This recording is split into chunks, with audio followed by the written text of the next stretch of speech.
नमस्कार। Naveen senior secondary school Gangapur city की online classes में मैं गोविंद गुप्ता आपका हार्दिक स्वागत करता हूं। आज हम 12th कॉमर्स की अकाउंटेंसी सब्जेक्ट्स में लेसन नंबर 3 रिटायरमेंट और डेथ ऑफ ए पार्टनरशिप में पढ़ रहे थे। इसमें हमारा टॉपिक चल रहा था JLP। इससे पहले वाले जो वीडियो हैं उसमें हमने JLP का पार्ट 1 और पार्ट 2 पढ़ा था। आज हम इसका पार्ट 3 जॉइंट लाइफ पॉलिसी का पार्ट 3 और इस पार्ट के अंतर्गत ये जॉइंट लाइफ पॉलिसी वाला जो आपका टॉपिक है ये कंप्लीट हो जाएगा। ठीक है, तो जॉइंट लाइफ पॉलिसी में आप देखें कि जब सभी साझेदारों के जीवन पर संयुक्त जीवन बीमा पॉलिसी ली जाती है तो उसे हम JLP जॉइंट लाइफ पॉलिसी बोलते हैं। इसमें 3 स्थितियां इसकी होती है। पहली है बीमा प्रीमियम को व्यापारिक व्यय मान करके लेखा, दूसरी है बीमा प्रीमियम को विनियोग या पूंजीगत व्यय मान करके लेखा, और तीसरी है इसकी बीमा प्रीमियम को विनियोग मानना तथा उतनी ही राशि से संचय का निर्माण करना। तो हमने इसकी पहली मेथड जो है बीमा प्रीमियम को व्यापारिक व्यय मान करके लेखा, ये हमने इसको कंप्लीट कर लिया था, इसको हमने पढ़ लिया था। अब इसकी दूसरी विधि आएगी बीमा प्रीमियम को विनियोग या पूंजीगत व्यय मान करके लेखा। अब इसकी यहां सेकंड मेथड आता है बीमा प्रीमियम को विनियोग मान करके लेखा। एक्चुअल में मैं इसकी तीनों विधियां ही एक बार आपको रिपीट करवा देता हूं।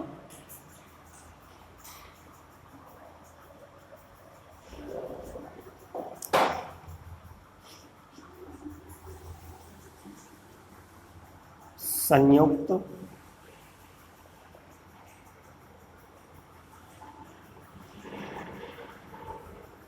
जीवन बीमा पॉलिसी का लेखांकन।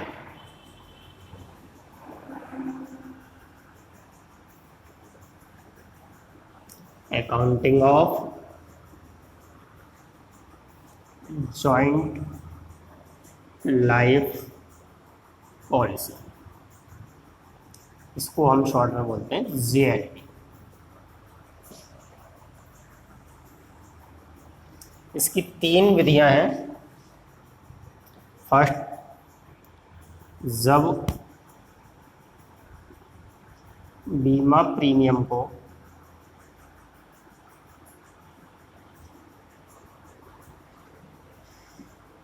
व्यापारिक व्यय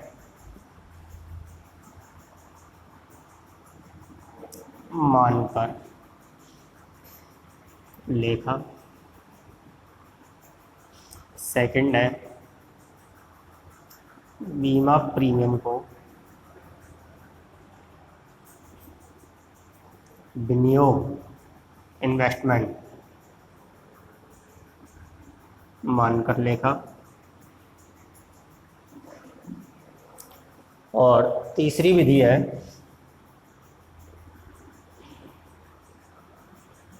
बीमा प्रीमियम को विनियोग माना जाए और संचय का निर्माण किया जाए।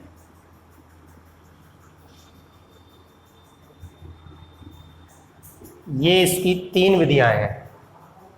संयुक्त लाभ जॉइंट लाइफ पॉलिसी, संयुक्त जीवन बीमा पॉलिसी, इसकी 3 विधियां हैं इसका लेखांकन करने की। जब प्रीमियम को व्यापारिक व्यय माना जाए ट्रेडिंग एक्सपेंसेस, दूसरी जब बीमा प्रीमियम को हम विनियोग माना है इन्वेस्टमेंट, और तीसरी जब बीमा प्रीमियम को विनियोग माना जाए और संचय का निर्माण किया जाए। तो जब हम बीमा प्रीमियम को व्यापारिक व्यय मान करके लेखा करते हैं तो एक्चुअल में क्या होता है कि इसका जो प्रीमियम है, जो हम हर साल जो किस्त चुकाते हैं, उस किस्त को हम व्यवसाय का एक्सपेंसेस मानते हैं। व्यापारिक व्यय ट्रेड एक्सपेंसेस व्यापारिक व्यय, इसका मतलब क्या है, व्यापार का खर्चा मानते हैं।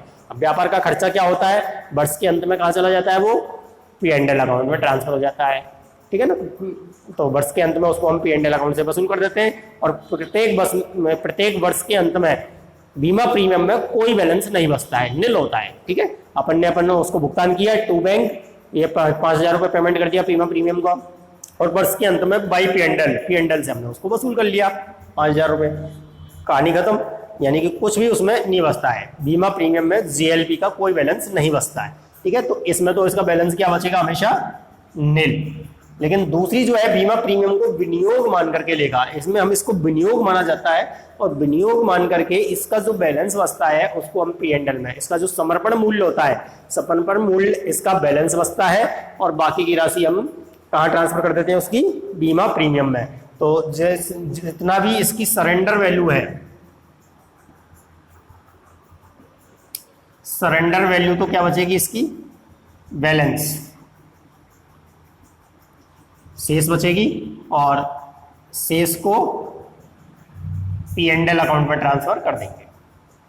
और इसमें क्या करते हैं, बीमा प्रीमियम को विनियोग माना जाए, संचय का निर्माण किया जाए, इसमें भी बैलेंस में तो वही सरेंडर वैल्यू बचेगी, और बाकी की का क्या करेंगे, उसमें रिजर्व में ट्रांसफर करते हैं, बाकी का रिजर्व में ट्रांसफर करते हैं। इसका एक जनरल रिजर्व बना देते हैं, संचय का निर्माण कर देते हैं। तो इसमें तो शेष को पी एंड एल में ट्रांसफर करते हैं, और इसमें रिजर्व में ट्रांसफर करते हैं।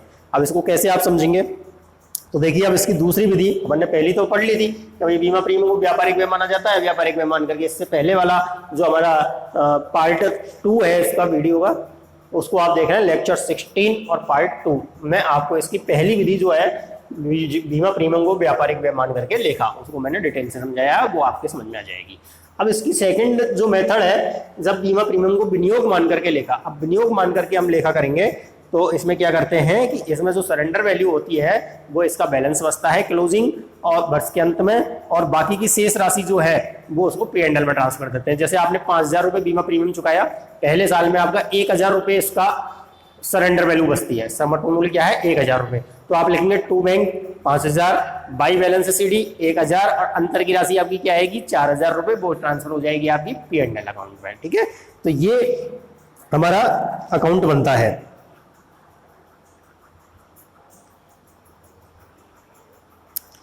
अब इसमें एंट्रियां जो होती हैं, एंट्री वही होती है प्रतिवर्ष बीमा प्रीमियम चुकाने पर, इसमें जो एंट्रियां होती है। अब हम पढ़ रहे हैं दूसरी विधि, तो तीसरी विधि को हम मिटा देते हैं।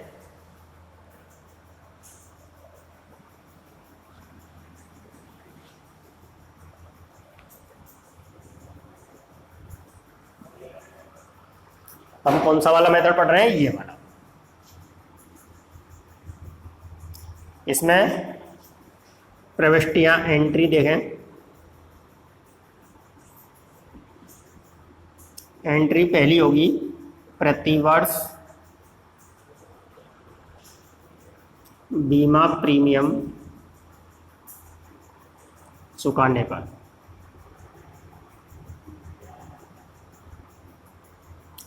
ठीक है, insurance premium paid per year,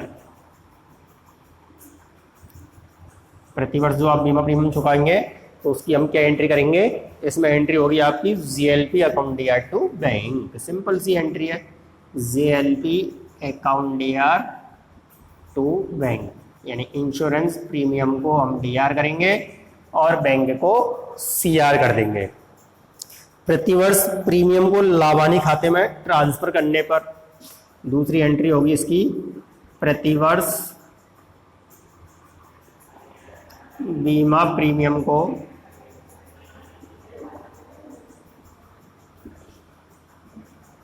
लाभ हानि खाते में अंतरित यानी कि ट्रांसफर करने पर। अब बीमा प्रीमियम को जेएलपी को हमने क्या किया था, पहले डीआर किया था, तो अब जेएलपी को हम सीआर कर देंगे। तो डीआर किसे करेंगे, पी एंड एल को, एंट्री क्या हो जाएगी आपकी, P and L account DR to JLP. Commerce में अकाउंट्स में केवल यही है कि जिस अकाउंट को आपने पहले डीआर किया है अब उसको सीआर करना है, तो उसका प्रभाव समाप्त हो जाएगा। ठीक है, तो P and L account DR to JLP और इसका प्रभाव समाप्त हो जाएगा। अब तीसरी एंट्री इसकी होगी पॉलिसी की राशि प्राप्त होने पर। जब आपको पॉलिसी की राशि प्राप्त होगी बीमा कंपनी से, तो हम एंट्री करेंगे पॉलिसी की राशि प्राप्त करने पर। प्राप्त करने पर क्या एंट्री होगी? अब प्राप्त करने की एंट्री देखिए,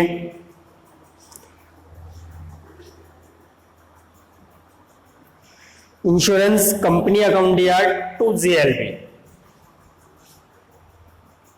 प्राप्त की नहीं है, ये दे होने पर, पॉलिसी की राशि दे होने पर, जिस तारीख को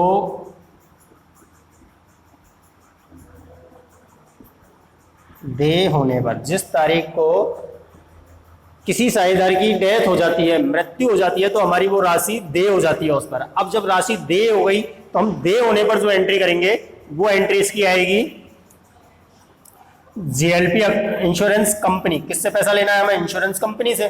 तो insurance company account DR to GLP account, ये हो गई हमारी राशि दे हो गई इंश्योरेंस कंपनी से, insurance company account DR to GLP account. अब चौथे नंबर की एंट्री आएगी इसकी पॉलिसी की राशि प्राप्त करने पर। पॉलिसी की राशि प्राप्त करने पर। अब प्राप्त करने पर हम एंट्री करेंगे। प्राप्त करने की एंट्री क्या होगी हमारी? अब जो भी हमें पैसा प्राप्त होगा, तो पैसा प्राप्त होता है तो हम कैश या बैंक को डीआर करते हैं, तो बैंक अकाउंट डीआर, और टू किससे पैसा प्राप्त कर रहे हैं हम? इंश्योरेंस कंपनी, तो टू इंश्योरेंस कंपनी अकाउंट, ये इसकी राशि प्राप्त हो जाएगी। अब लास्ट एंट्री क्या होती है? बीमा पॉलिसी की राशि सभी साझेदारों में बांटने पर। अब पांचवें नंबर की एंट्री जो हम करेंगे वो करेंगे साझेदारों में बांटने पर। अब साझेदारों में जो एंट्री हम साझेदारों में बांटने पर, अब साझेदारों में किसको बांटोगे आप? जीएलपी को। तो एंट्री क्या करेंगे हम? GLP account DR to all partners capital account, GLP account DR to all partners, जितने भी पार्टनर्स हैं आपके, ऑल पार्टनर्स कैपिटल अकाउंट, उनके कैपिटल अकाउंट में ओल्ड रेशो में इसको हम डिवाइड कर देंगे। किस रेशो में? ओल्ड रेशो, पुराने अनुपात में इसको डिवाइड कर दिया जाता है। तो ये आपकी सेकंड मेथड है, जब बीमा प्रीमियम को विनियोग मान करके लेखा, बीमा प्रीमियम को विनियोग मान करके, इन्वेस्टमेंट मान करके हम लेखा करते हैं, तो उसमें क्या होता है? अगर उसकी सरेंडर वैल्यू जो दे रखी होती है वो उसका बैलेंस होता है, और बाकी का हम P&L अकाउंट में ट्रांसफर कर देते हैं। ये 5 एंट्रियां उसमें बार बार आपके होती हैं, 3 एंट्री, 2 एंट्री तो आपकी बार बार होंगी। प्रतिवर्ष बीमा प्रीमियम चुकाने पर GLP account DR to bank, बीमा प्रीमियम को लाभ हानि खाते में अंतरित करने पर P&L account DR to GLP account, तीसरी पॉलिसी की राशि दे होने पर insurance company account DR to GLP, policy की राशि प्राप्त करने पर bank account DR to insurance company, और साझेदारों में बांटने पर GLP account DR to all partners capital account. अब ये तो अपन की एंट्री है, इनको आप चाहो तो याद कर लें, समझ लें, रट लें। अगर इनको आप समझना चाहते हैं तो मैं इनको आपको समझा भी देता हूँ 1 मिनट में, ये एंट्री आपके समझ में भी आ जाएगी।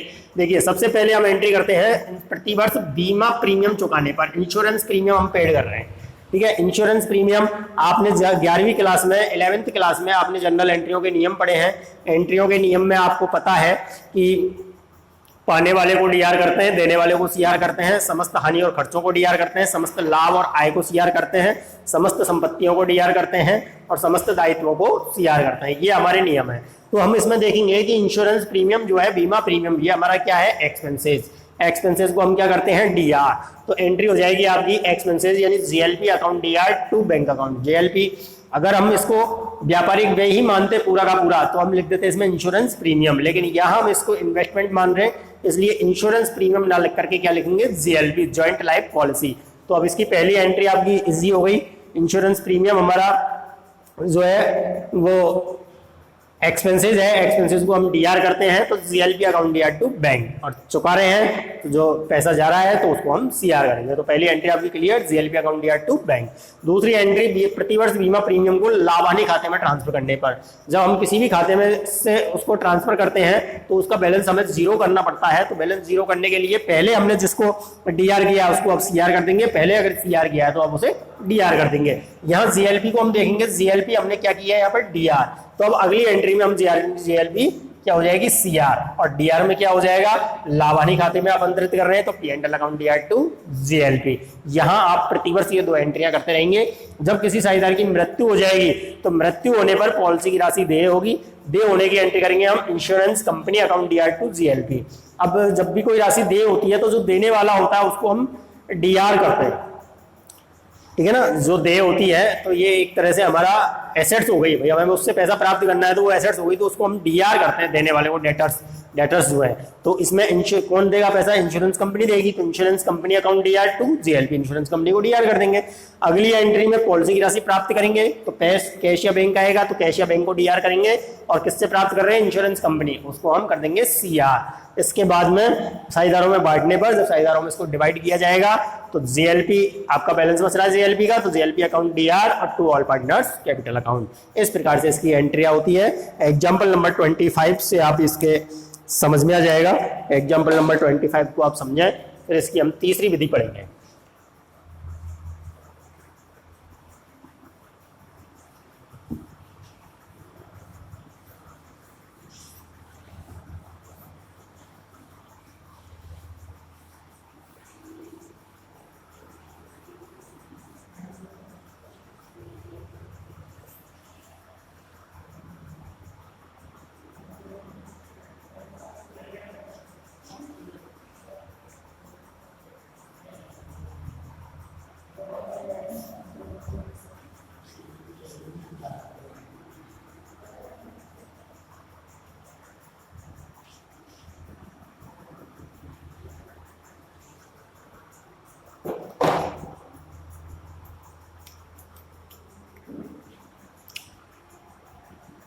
एग्जाम्पल नंबर 25 से ये आपके समझ में आ जाएगा।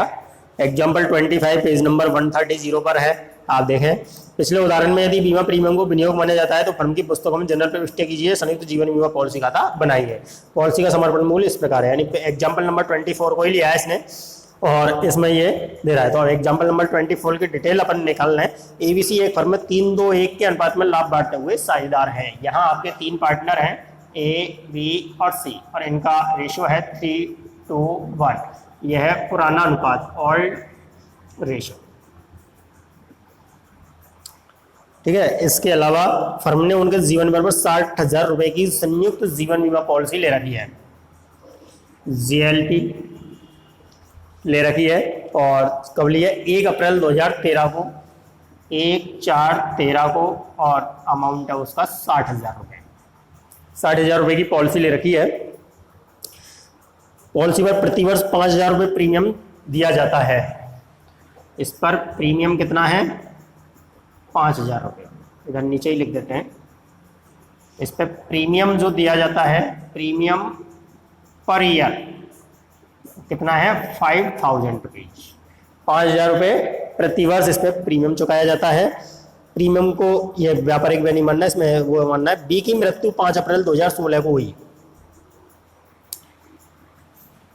ये बी की डेथ हो गई, और डेथ कब हुई, 5/4/16, 5 अप्रैल 2016 को इसकी डेथ हो गई।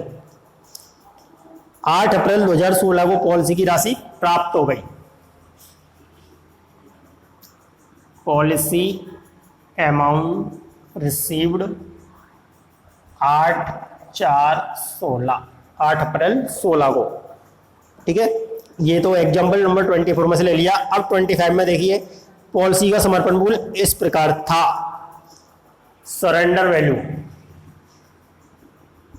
सरेंडर वैल्यू कब कितनी थी, सरेंडर वैल्यू है 31 मार्च 2013 को नील, 31/3/13 में नील, 31/3/14 में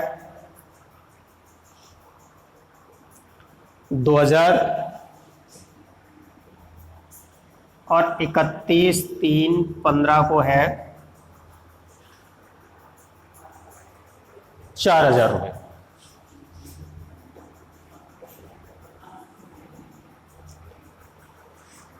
ये इसकी सरेंडर वैल्यू है। 31 मार्च 2013 को नील, 14 को 2000, और 31 मार्च 2015 में है इसकी 4,000।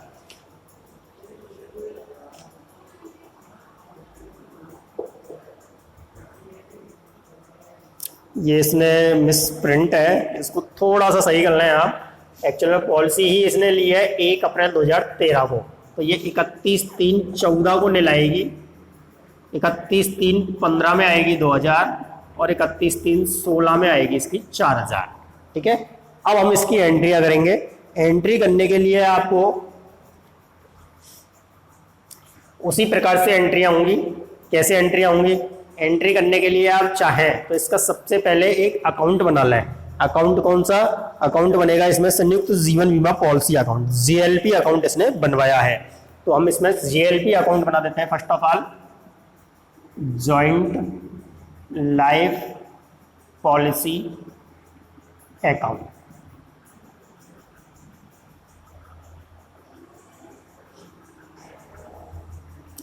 अकाउंट का जो कॉलम होता है, date, particular, amount, date, particular और अमाउंट। अमाउंट अकाउंट में इसलिए बनवा रहा हूँ आपसे कि ये बहुत इजी हो जाएगा आपके। एक बार आप अकाउंट बनाना सीख गए तो ये बहुत इजी हो जाएगा। अकाउंट से फिर एंट्री हम करेंगे इसमें। तो देखिए यहाँ हम date, particular, amount, date, particular, amount. ठीक है, अब यहां अपन देखें, सबसे पहले आपने जो पॉलिसी ली है वो कब ली है? 1 अप्रैल 2013 को। तो 1 अप्रैल 2013 को हम क्या करेंगे? यहाँ पर 2013 अप्रैल 1 पहली एंट्री करेंगे। एंट्री जीएलपी अकाउंट दिया है टू बैंक, तो ये जीएलपी अकाउंट है, इसमें हम लिखेंगे टू बैंक। और किस्त कितने की है आपकी? 5000 रुपए की। ठीक है, 31/3/2014। अब 2014 मार्च 31 में आप देखेंगे कि 2014 में सरेंडर वैल्यू क्या है इसकी? नील। तो ये पूरा का पूरा हम कहाँ से ट्रांसफर कर लेंगे? इसको P&L अकाउंट में ट्रांसफर चला जाएगा बाय P&L अकाउंट। यहाँ बैलेंसिंग फिगर आप लिख देंगे। यहाँ टोटल कर दीजिए 5000, यहाँ टोटल हो जाएगा आपका 5000, बराबर आना चाहिए दोनों का, और अंतर की राशि इसमें जाएगी 5000। नेक्स्ट, अब 2014 अप्रैल 1 बैलेंस आपका कुछ है ही नहीं, तो आप फिर 1 अप्रैल को यहाँ किस्त चुकाएंगे टू बैंक का कम। फिर किस्त चुका दी आपने। किस्त कितने की चुकाई आपने? 5000 रुपए की किस्त है अपन की। ठीक है, अब 31 मार्च 2015 को यहाँ आपका आएगा 2015 मार्च 31। अब मार्च 31 में ये क्या कह रहा है? सरेंडर वैल्यू कितनी है? 31 मार्च 2015 को 2000 रुपए। तो यहाँ आपकी वाई P&L अकाउंट, इसमें वही जाएगी बैलेंसिंग फिगर, और ये जो सरेंडर वैल्यू है ये आपका इसी डेट में क्या बच जाएगा? यहाँ बाई बैलेंस CD। बस इतना सा करना है कि जो सरेंडर वैल्यू आपको दे रखी है उसको आपको यहाँ बाई बैलेंस CD लिखना है 2000 रुपए, और ये अंतर की राशि अपने आप बच जाएगी। अब देखिए आप यहाँ टोटल करेंगे, टोटल आपका 5000 हुआ। यहाँ भी आपका टोटल कितना होना चाहिए? 5000। 5000 में से 2000 आपके पास बैलेंस है, तो अंतर की राशि 3000 रुपये आपका P&L में चला जाएगा। अब यहाँ बैलेंस CD है, तो यहाँ जब 2015 अप्रैल 1 में आप यहाँ सबसे पहले आपको लिखना पड़ेगा टू बैलेंस BD। अब टू बैलेंस BD कितना आएगा? जो पिछले साल बैलेंस CD था 2000 रुपये, यह जाएगा आपका टू बैलेंस BD। यहाँ 1 अप्रैल को ही आप एक किस्त और चुका देंगे यहाँ टू बैंक अकाउंट 5000, और यहाँ 2016 मार्च 31 में वही वाई P&L अकाउंट। अब P&L में कितना ट्रांसफर होगा वो बैलेंसिंग फिगर में आएगा, और यहाँ पर वाई बैलेंस CD कितना बचेगा? ये आपकी सरेंडर वैल्यू देखिए 31 मार्च 2016 में सरेंडर वैल्यू आपकी 4000, तो यहाँ आएगी आपकी 4000। यहाँ आप टोटल कर देंगे, टोटल अब आपका आ गया 7000। यहाँ आप टोटल करेंगे, टोटल आपका आना चाहिए 7000, 7000 4 गए तो अंतर की राशि आ गई आपकी 3000। ये हो गया। अब आगे बढ़ा देते हैं अपन इसको।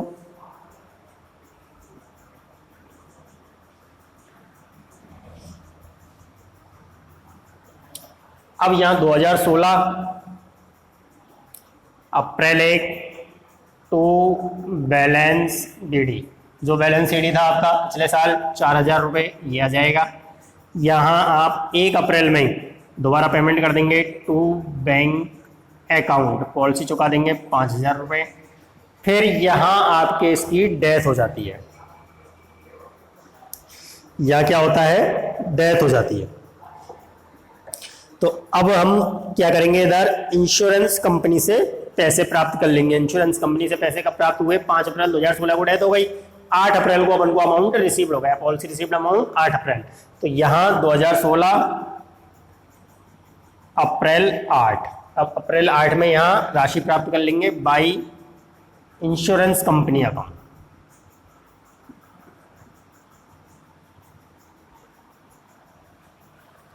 बाई इंश्योरेंस कंपनी लिख दें, बाई जीएलपी लिख दें, बाई बैंक लिख दें। तो अमाउंट कितना जाएगा आपका, 60,000। तो यहाँ आपका 60,000 रुपये आ गया अमाउंट। अब आपको क्या करना है, इस 60,000 को यहाँ पार्टनर्स में बांट देना है। तो अब यहाँ अप्रैल 8 में आप बांट दोगे to partners capital account, partner A, B और सी।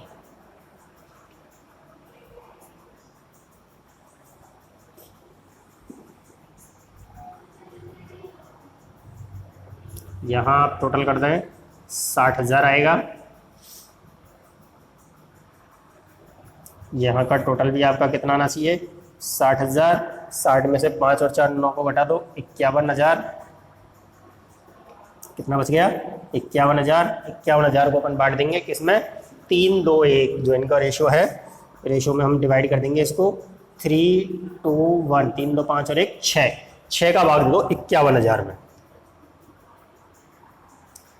51,000 में हम 6 का भाग देंगे तो इसका तो आ गया, यानी कि यहाँ कर दो आप 51,000 इंटू 3/6, 3 दूनी 6, 2 का भाग देंगे तो 25,500 और 6 का भाग 51,000 में देंगे तो 6 दूनी 6 8, 6 दूनी 12, 6 8, 6 चौक 6 पंजे 30, 6 36, 6 7 42, 6 8 48, 3 30, 6 पंजे 30, 8,500 और यहाँ जाएगा 17,000। ये तीनों का अमाउंट हो गया 25,500, 17,000 और 8,500 और ये 51,000। ये आपका बन गया, कंप्लीट हो गया अमाउंट। ठीक है, अब आपसे कहेगी इसकी एंट्रियां भी आपको करनी है सब। अब एंट्री करने के लिए अब आपने अकाउंट बना दिया। अकाउंट बहुत सिंपल है, दोबारा से आप इसको एक बार समझ लें। अकाउंट में कुछ भी नहीं है। अकाउंट को आप समझेंगे तो जीएलपी आपकी 1 अप्रैल 2013 को आपने 60,000 रुपये की पॉलिसी ली है। 1 अप्रैल 2013 में टू बैंक 5,000 रुपये, बाई P&L आपका 31 मार्च 2014 सरेंडर वैल्यू निल है, इसलिए पूरा बैलेंस P&L में चला जाएगा। फिर यहाँ 2014 में फिर पॉलिसी अपन चुकाएंगे टू बैंक अकाउंट 5,000 रुपये। यहाँ आपकी 2014 में जो पॉलिसी का समर्पण मूल्य है वो 2,000 रुपये है, तो वो 2,000 रुपये यहाँ जाएगा। अंतर की राशि P&L में चली जाएगी बाई P&L 3,000 रुपये। फिर यहाँ टू बैलेंस डी हो जाएगा 2,000, बैंक अकाउंट 5,000, बैलेंस डी आपका 31 मार्च 16 को देखिए आप सरेंडर वैल्यू 4,000 रुपये है, तो बैलेंस डी 4,000 और by P&L account balancing figure 3,000 रुपये। इसके बाद में यहाँ आपका इस बैलेंस को यहाँ टू बैलेंस डी हो जाएगा 4,000, बैंक 5,000 की अपन ने किस्त चुका दी, एक साझेदार की मृत्यु हो गई, बीमा कंपनी से पैसा प्राप्त कर लेंगे बाई इंश्योरेंस कंपनी 60,000, 60,000 में से 9,000 घटा दो 51,000 बचा। इसको पार्टनर साझेदारों में इनका जो पुराना अनुपात है 3, 2, 1 इसमें डिवाइड कर देंगे।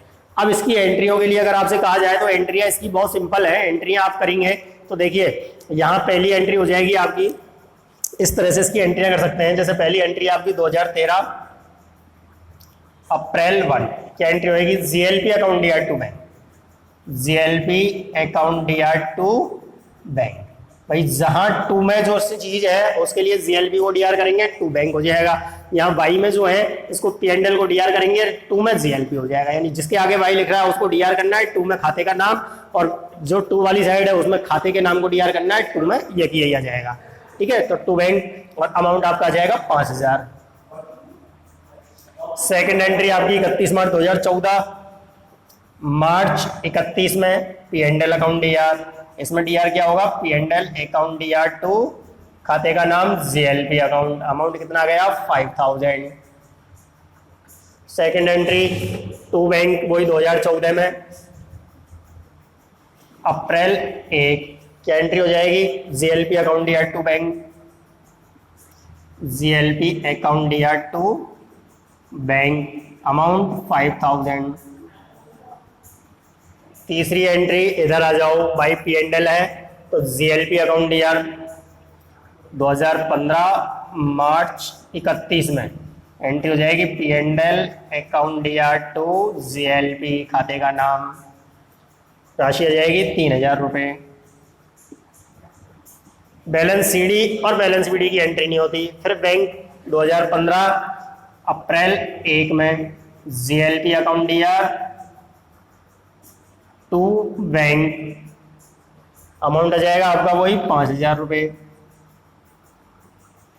इसके बाद भाई पी एंड एल की एंट्री हो जाएगी यहाँ 2016 मार्च 31 में, तो वही P and L account dear to GLP, यहाँ कितना ट्रांसफर हुआ है 3000, तो ये अमाउंट आ जाएगा 3000। अब बैलेंस सीडी और बैलेंस बीडी की एंट्री नहीं होती। फिर 2016 में 1 अप्रैल में वही एंट्री आ जाएगी, GLP account dear to bank, 2016 अप्रैल 1 GLP account dear to bank, amount वही आ गया आपका 5000 रुपये का। अब इंश्योरेंस कंपनी से पैसा प्राप्त करने की एंट्री कर देंगे हम। पैसे प्राप्त करने की एंट्री क्या करेंगे, यह हो जाएगी insurance company account dear to GLP account, और अमाउंट कितना प्राप्त कर लिया 60,000 60,000। और अब last entry GLP account dear to A's capital, GLP account dear to A's capital to B's capital and to C's capital.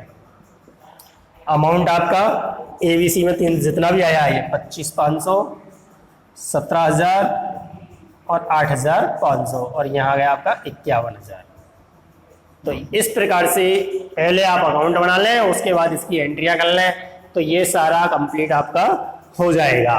ठीक है, तो ये हमारी इसकी सेकंड मेथड था, जब बीमा प्रीमियम को विनियोग माना जाए।